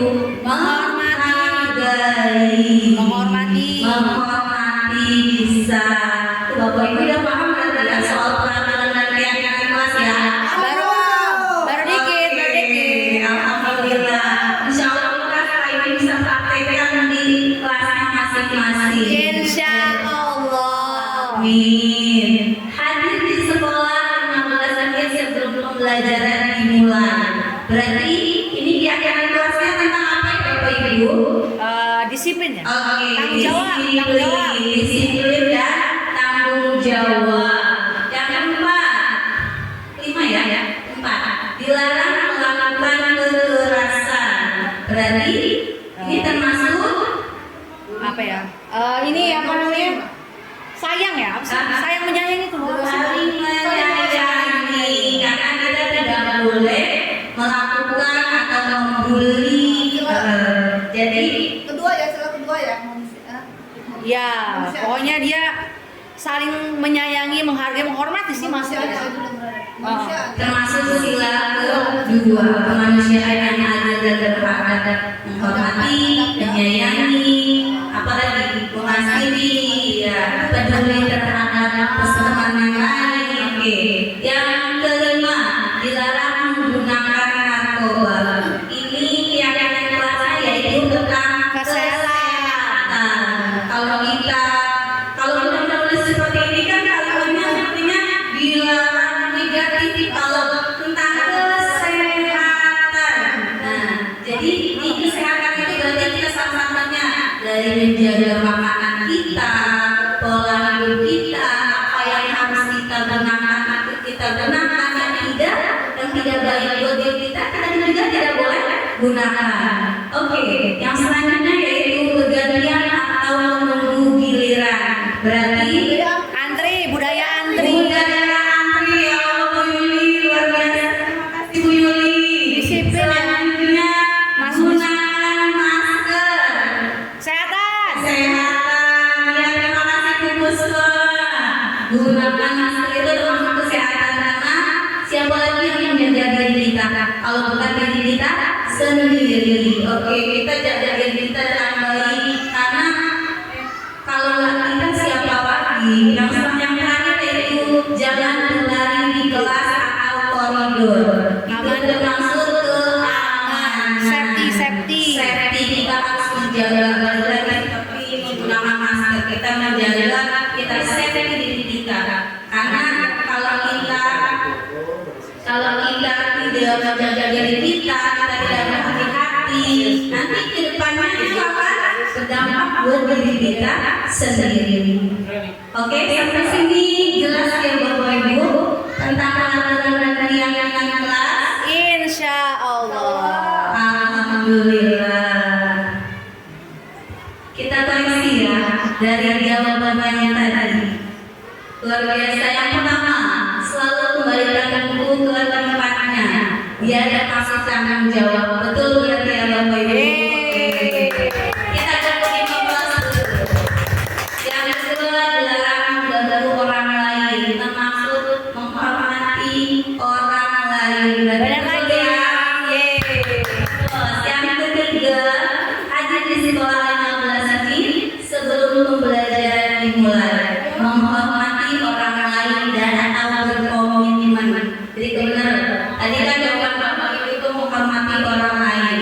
Betul itu, sama saja seperti kita berkomitmen. Karena semua itu komitmen itu ada pada diri kita masing-masing.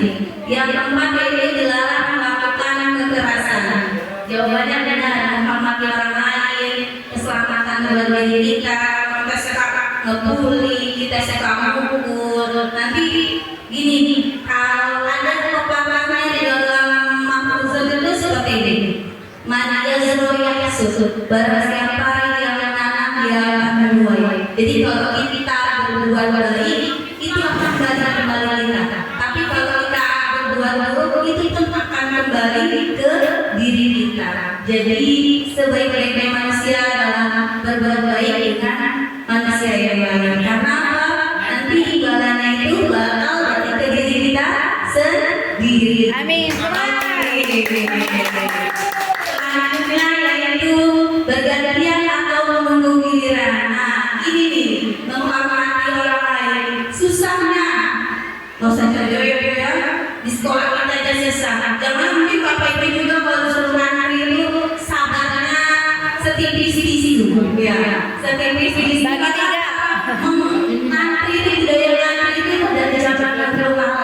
Tapi emang butuh kesabaran. Karena hanya yang sabar bisa mengantri panjang atau untuk dapat apapun kan kita kadang-kadang juga suruh sabar. Sabar itu memang luar biasa. Selanjutnya gunakan masker. Itu keyakinannya adalah kesehatan dan keselamatan, menjaga kesehatan kita dan keselamatan kita. Dan yang terakhir yaitu jangan berlari di kelas atau koridor, karena itu buat keselamatan kita semua. Karena kalau kita sampai berlari atau peserta tadi kita tidak membuat keyakinan kita seperti itu, nanti akan membahayakan diri kita masing-masing. Oke, next. Nah, ini yang tadi kita paparkan dari 5 posisi kontrol guru. Baiklah, ini pembahasan yang terakhir ya, Bapak Ibu, yaitu segitiga restitusi. Ini pembahasan yang terakhir nomor 7 yang tadi sudah dijelaskan.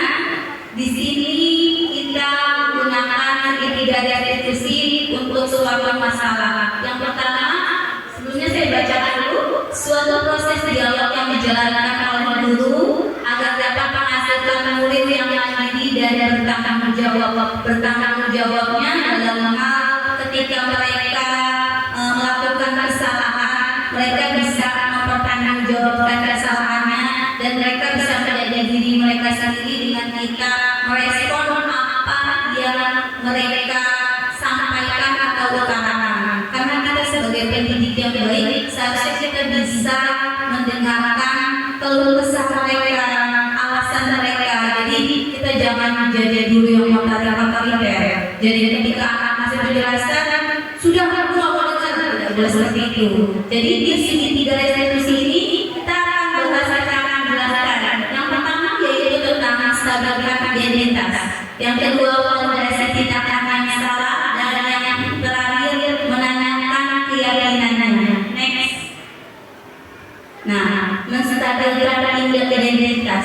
Maksudnya apa sih? Berdasarkan prinsip membuat kesalahan adalah bagian dari proses pembelajaran. Manusia ini pasti pernah bersalah. Bapak Ibu juga pernah kan masih kecil bikin kesalahan. Nah, pernah pastinya ya betul. Nah, dari kesalahan itulah kita belajar. Namanya manusia itu tidak mungkin tidak salah, karena manusia yang menentangkan salah dan tentangnya dosa. Maka wajar sekali manusiawi jika kita berbuat salah. Berbuat salah itu wajar. Tidak ada manusia yang sempurna. Ibu bapak juga pernah melakukan itu. Ibu bapak tidak mau mencari siapa yang salah, tapi ibu bapak ingin mencari solusi. Kamu berhak merasa begitu. Jadi ketika ada salah, kita tanya, kenapa nak? Kenapa kamu melakukan itu? Nah, aku jawab begini Bu. Kita respon kembali. Jadi adanya apa ya, timbal balik antara guru, interaksi yang baik antara guru dan peserta didik. Nah, disitulah namanya menstabilkan identitas. Oke, next akan dilanjutkan rekan saya Ibu dipersilakan. Baik, terima kasih Bu Nadia. Mas semangat ya Bapak Ibu ya. Jadi tadi ya ketika kita mengalami suatu permasalahan atau menghadapi suatu permasalahan dengan peserta didik di kelas, ya tadi contohnya sudah dijelaskan oleh Bu Nadia tentang anak yang tidak membawa buku ya Bu Nadia, tidak membawa buku PR misalnya. Nah itu kita harus melakukan restitusi, ya. Jadi bukan memberikan penghukuman ataupun konsekuensi kepada anak, tapi kita harus melakukan tindakan konsekuensi. Nah konsekuensi tadi yang sudah dijelaskan oleh Bu Nadia, tadi ada 3 ya Bapak Ibu ya. Menstabilkan identitas terlebih dahulu, kemudian memvalidasi tindakan yang salah, dan yang terakhir adalah menanyakan keyakinan. Nah yang sudah dijelaskan oleh Bu Nadia tadi tentang menstabilkan identitas. Jadi kita harus membuat anak itu jangan gugup dulu gitu ya, harus bikin dia tenang dulu gitu. Tadi kan ada tuh contoh bahasanya. Bu Dewi tolong di slide sebelumnya coba diberitakan. Nah kan tadi menstabilkan identitas itu kan dia berdasarkan prinsip dua kesan adalah bagian dari proses pembelajaran. Jadi kita itu memilih kata-kata yang istilahnya tidak membuat anak itu merasa takut duluan. Kan pernah nggak sih Bapak Ibu ketika kita dulu sekolah gitu ya, tiba-tiba kamu sama temannya, kamu ambil tahu sama bu Rapidan misalnya, itu rasanya kan deg-degan banget nggak sih Bapak Ibu? Pernah? Apalagi waktu SMA, kamu dipanggil sama bu BK sekarang, wah itu kan kita rasanya gemeteran, ya deg-degan, tegang gitu kan situasinya. Nah itulah fungsi dari menstabilkan identitas itu tadi, untuk membuat anak yang tadi awalnya merasa gugup, merasa tegang ketika dia dipanggil, itu untuk mencairkan suasananya. Saya bilang. Jadi pilihan katanya itu juga yang menenangkan si peserta didik. Nah tadi contohnya yang dibaca sama dia, berbuat salah itu wajar, itu juga pernah kok di posisi kamu dulu, itu tahu banget rasanya gimana dari kamu, tahu banget rasanya dari kamu. Jadi kita tuh menenangkan si anak biar dia tidak merasa gugup, tegang, khawatir dan sebagainya. Boleh lanjut?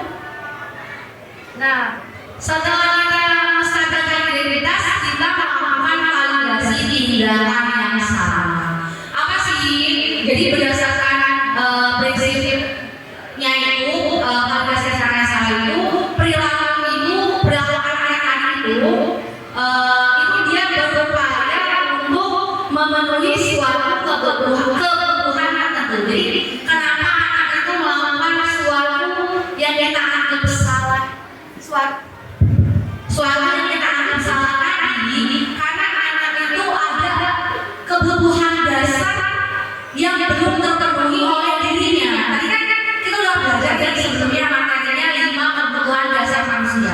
Nah kenapa anak itu tadi kita anggapnya anak itu melakukan suatu kesalahan? Tadi kan ada salah satu di antara 5 kebutuhan itu yang belum terpenuhi di dalam diri anak tersebut. Nah ini ada pemilihan contoh kata-katanya Bapak Ibu nih, jadi bisa dipelajari ya. Yang pertama kita menanyakan alasannya. Kamu pasti punya alasan melakukan hal tersebut bukan? Jadi kita nanyakan alasannya ya. Kemudian pilihan katanya lagi, padahal kamu bisa melakukan lebih buruk dari ini loh. Misalnya memukul. Mungkin karena saking kesalnya dan mesesnya temannya sama satunya, kan bisa aja karena dia mukul temannya, gebuk temannya, gitu. Cuman kita validasikan dengan mengucapkan terima kasih, bersyukur karena anak itu tidak melakukan hal yang lebih jauh dari itu. Mungkin dia bentak-bentak sih, tapi nggak nyampe pukul, nyupir bisa. Nah ada pilihan katanya lagi, yaitu kamu melakukannya karena mempertahankan sesuatu yang kamu punya. Saya dia berperan gitu ya, kasusnya jadi berapa lagi, kita validasinya dengan kata tersebut. Kemudian kamu bangga karena telah melindungi apa yang penting bagi dirimu. Nah, itu contoh-contoh pilihan kata ketika kita memvalidasi tindakan yang salah pada anak. Nah yang terakhir adalah menanyakan keyakinan. Boleh saya? Nah ini berdasarkan prinsip teorinya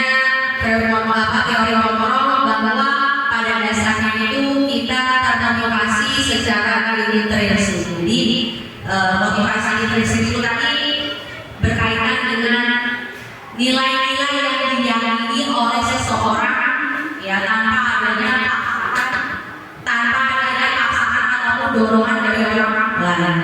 Nah, pemilihan katanya Bapak Ibu yang beberapa ini ada beberapa contoh pemilihan katanya. Yang pertama adalah apa nilai kelas kita? Nilai-nilai apa? Nilai-nilai apa yang telah kita sepakati bersama? Kemudian kamu ingin menjadi seorang seperti apa? Seperti apa gambaran kelas yang idealmu? Nah, ini adalah beberapa pilihan kata pada saat kita melakukan restitusi, yaitu pada menanyakan kayaan. Nah, ini sebelum kita melihat satu-satu contoh penerapan restitusi baik dari Bu Nadia atau saya sendiri, nanti ada slide ya Bapak Ibu, itu ada contoh penerapannya. Nah, ini kita masuki ke sesi akhir ini penutup. Nah, alhamdulillah ya, akhirnya penutupan cukup ya. Alhamdulillah. Jadi penutupan kali ini Bapak Ibu dalam penerapan budaya positif hendaknya guru memiliki standar kepribadian ya, yaitu profesional, sosial yang aktif ya, pedagogi ini juga termasuk sebenarnya ya, di mana guru mampu melakukan refleksi pada dirinya. Guru berperan sebagai among atau manajer untuk menuntut peserta didik menjadi insan yang mandiri, bertanggung jawab dan berdaya. Jadi itulah niat budaya. Jadi kita diharapkan pada aksi nyata kami kali ini memberikan manfaat kepada Bapak Ibu guru tentang penerapan budaya positif yang diharapkan pihak-pihak dari diri kita ini bisa menjadi manajer pada permasalahan-permasalahan yang dihadapi.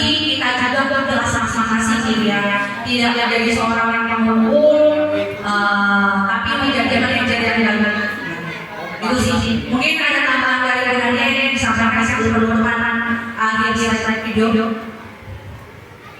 Baiklah, Bapak Ibu, saya rasa cukup ya dari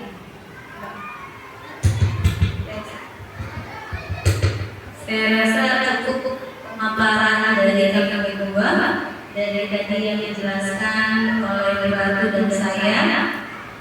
Sekali lagi saya ucapkan terima kasih waktunya kepada Bapak Ibu yang hadir menemani kami kurang lebih 120 menit ya. Jadi cukup sekian kami akhiri presentasi kami.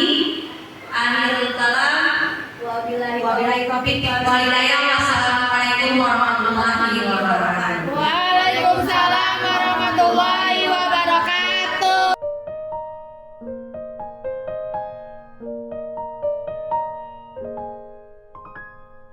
Assalamualaikum warahmatullahi wabarakatuh. Waalaikumsalam warahmatullahi wabarakatuh. Oke anak-anak, sesuai dengan kesepakatan kita kemarin, jadi hari ini kita mau membuat keyakinan kelas. Sudah pernah dengar belum apa itu keyakinan kelas? Sampai sudah pernah dengar? Ada? Sampai sudah pernah dengar keyakinan kelas? Gak ada ya? Oke, kalau peraturan kelas, peraturan, udah pernah dengar? Sudah. Oke, apa sih bedanya antara peraturan dan keyakinan? Ada yang tahu? Bisa? Udah tahu? Bedanya antara peraturan dan keyakinan? Peraturan itu yang tidak boleh kita lakukan dan keyakinan itu yang harus kita. Oke, ada yang lain? Oke, Bu bantu jelasin sedikit ya. Jadi intinya tuh kayak gini. Kalau peraturan itu dia bersifatnya kayak satu arah. Kamu tuh tidak dilibatkan dalam pengambilan suatu keputusan. Jadi kamu tuh kayaknya terpaksa gitu, melakukannya terpaksa karena itu sudah ditentukan oleh misalnya bu guru atau kepala sekolah gitu, atau pihak-pihak terkait. Jadi bersifatnya hanya satu arah. Kalau keyakinan kelas itu bersifatnya sesuai dengan kesepakatan kita bersama. Jadi dia dua arah. Baik kamu dengan Bu Guru menyepakati suatu kesepakatan yang kita yakini. Jadi kalau kesepakatan kelas itu ada nilai-nilai yang kamu yakini dari dalam diri kamu. Ya, bukan sifatnya terpaksa, tapi memang kamu meyakini nilai-nilai tersebut. Ya, sehingga membuat diri kamu jadi terarah. Gitu ya. Akibat nilai-nilai yang kamu yakini tadi. Contohnya kayak gini. Kalau peraturan kelas ya, dia kan sifatnya tadi hanya satu arah tuh. Kemudian kamu juga kayaknya melaksanakannya terpaksa gitu ya, bukan dari dasar diri kamu sendiri karena ada dorongan dari orang lain makanya kamu kerjakan. Jadi sifatnya terpaksa gitu ya. Kalau peraturan itu contohnya dia biasanya menggunakan kata-kata negatif.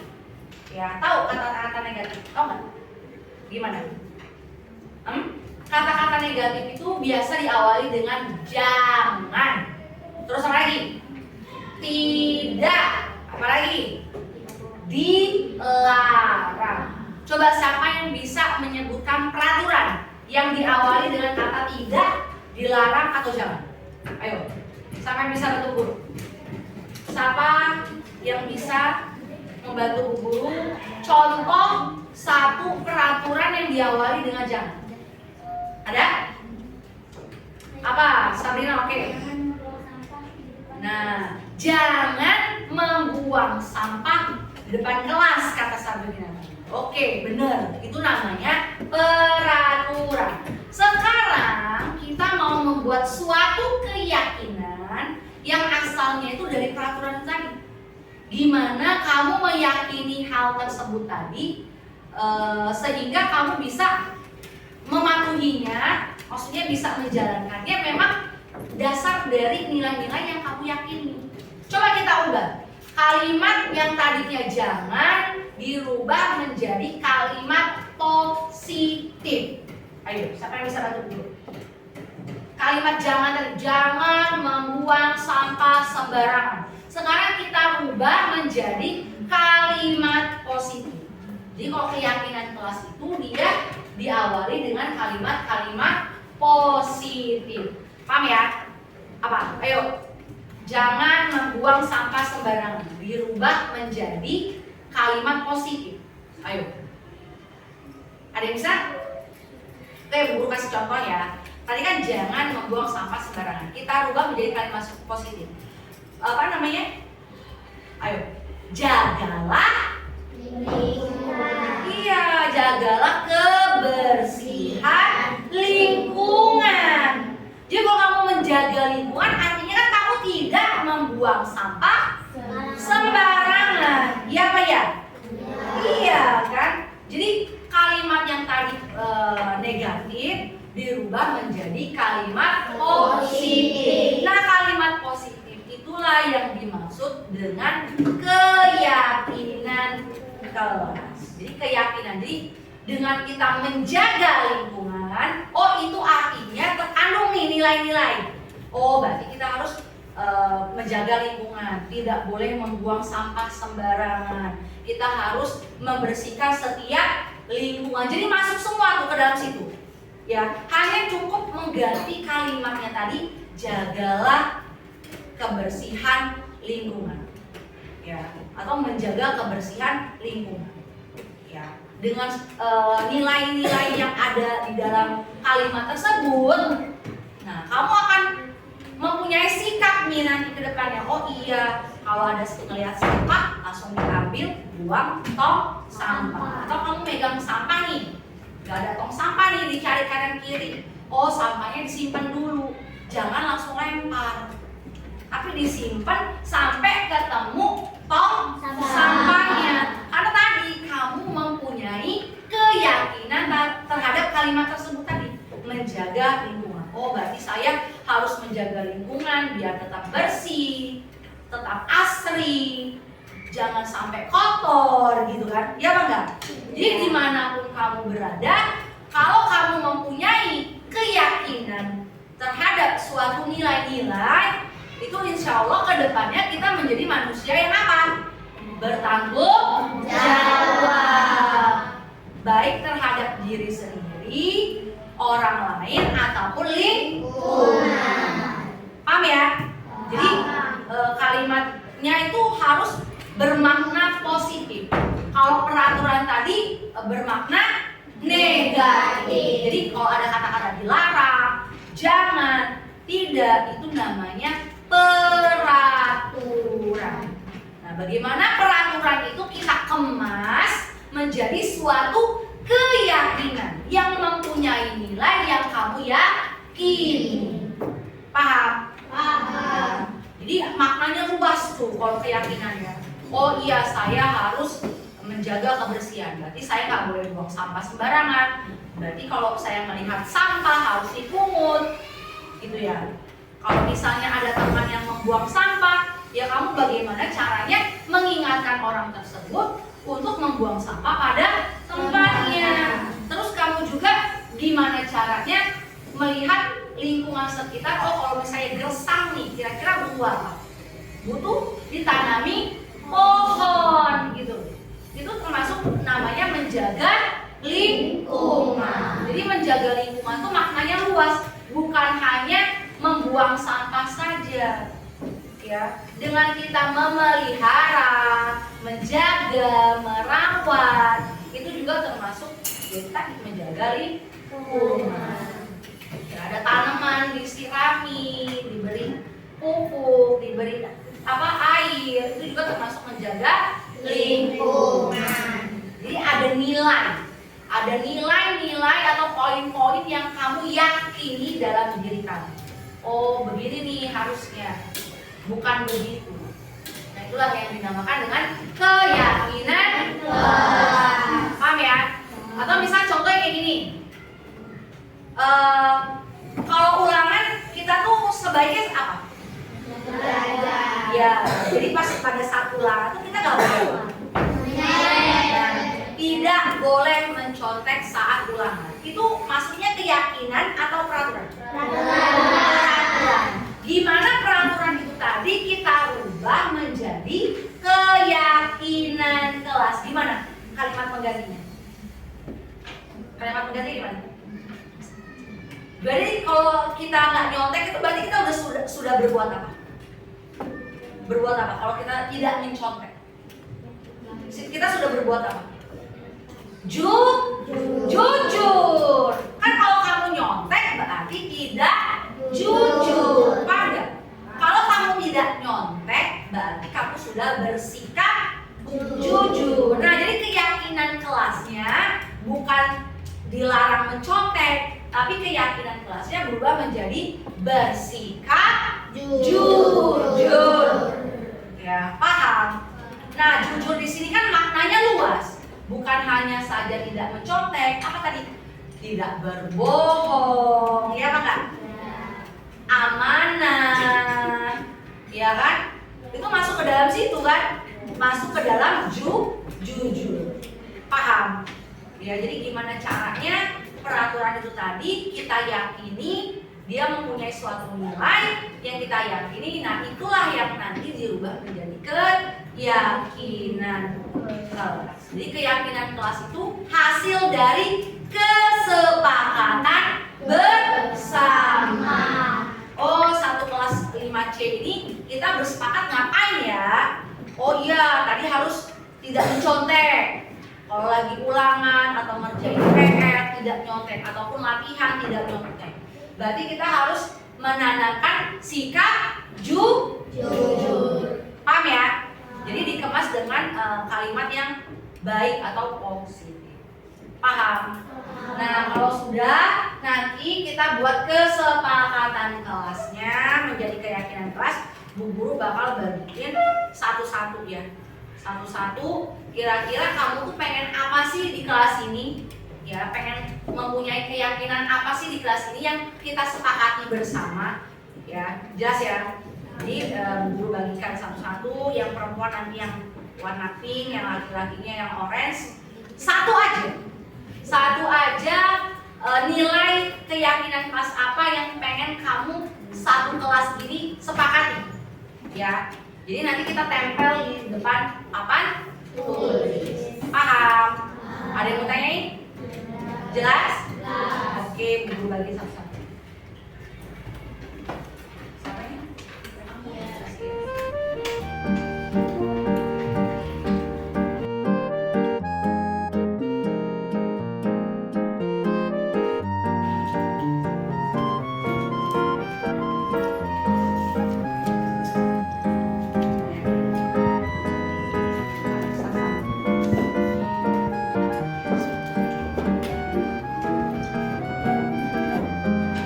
Sudah? Gimana Nana? Sudah nulis satu keyakinan kelas ya, yang harus atau yang menurut kamu mempunyai nilai-nilai yang kamu percayai yang harus dilakukan oleh seluruh warga kelas. Oke, dari kelompoknya Iza, boleh maju Iza, tempel ke papan tulis. Ditempelin yuk semuanya. Tempelkan keyakinan kelasnya. Kalau tidak susun, nggak usah urutan, kalau aja.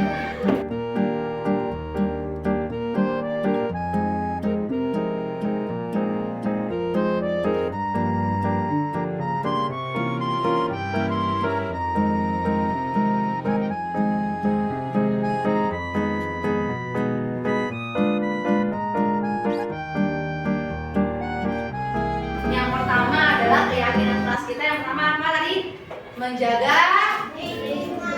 Menjaga kebersihan lingkungan kelas atau sekolah. Ini kesimpulan dari hasil kesepakatan kita tadi ya. Kedua apa? Bersikap jujur. Tadi ada temennya juga ngomong datang tepat waktu. Berarti apa? Disiplin ini maknanya luas ya. Jadi bukan hanya datang tepat waktu, tapi ngumpulin tugas, PR itu juga harus tepat waktu. Paham? Pakai pakaian yang rapi, pakai sepatu atau seragam sesuai dengan jadwal, itu juga bisa masuk ke dalam disiplin. Terus apa lagi? Saling menghormati dan menghargai. Terus apa lagi tadi? Katanya tadi nggak boleh ngomong jorok tuh. Tadi ada yang nulis di situ. Apa? Keyakinan khasnya berbicara sopan. Berbicara sopan. Terus apa lagi tadi? Saling menyayangi.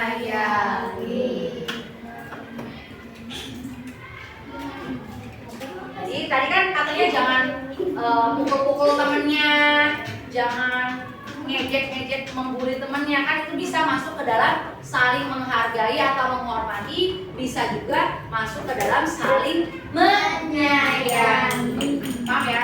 Kalau kamu sayang sama seseorang kan, kamu gak mungkin bakal mau menyakitinya kan? Iya apa enggak?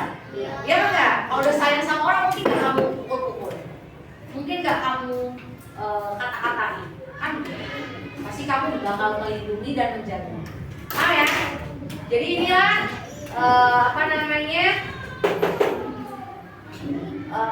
keyakinan kelasnya yang sudah kita sepakati pada hari ini.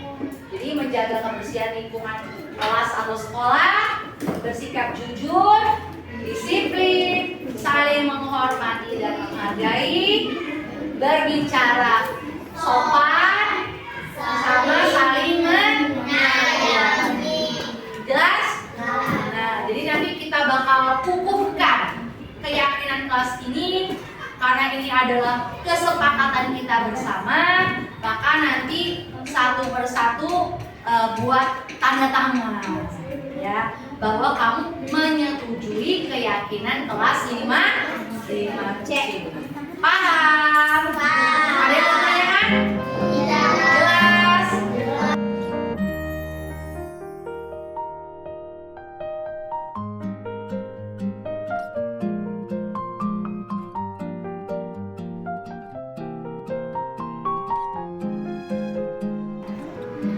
Assalamualaikum warahmatullahi wabarakatuh. Perkenalkan, nama saya Risa Aulia dari kelas 5C. Assalamualaikum warahmatullahi wabarakatuh. Perkenalkan, nama saya Habib Fadil Abian dari kelas 5C. Assalamualaikum warahmatullahi wabarakatuh. Perkenalkan, nama saya Afisa Putri Kalista. Saya dari kelas 5C.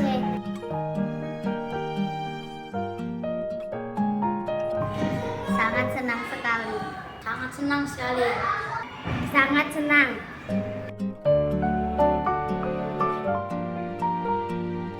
Iya, sangat penting. Ya, sangat penting. Ya, penting.